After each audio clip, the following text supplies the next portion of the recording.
We turn now to politics back here in the U.S. In the fall, President Trump announced the so-called DACA program, which gives protection to immigrants brought to this country illegally as children, would end, effective today. But that deadline has been delayed for now. Lisa Desjardins lays out where things stand.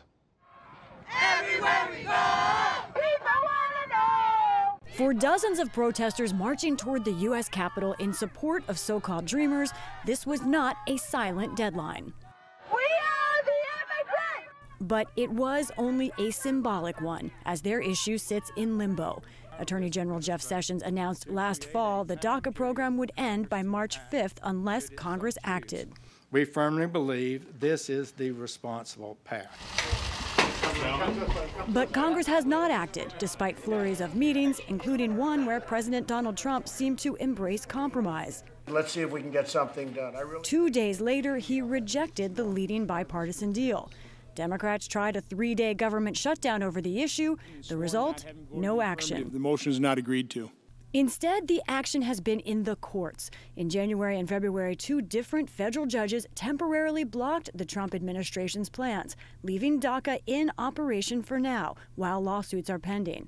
Those now sit with an appeals court, which the Supreme Court is waiting for and encouraged to act expeditiously. Some in Congress were looking to the next funding deadline, March 23rd, as the next potential DACA showdown.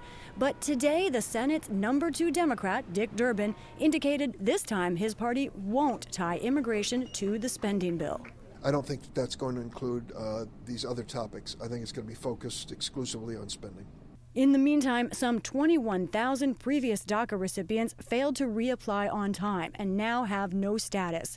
In all, nearly 800,000 people have been in the DACA program. For now, most of them are safe from deportation, but not one knows how long that will last. For the PBS NewsHour, I'm Lisa Desjardins.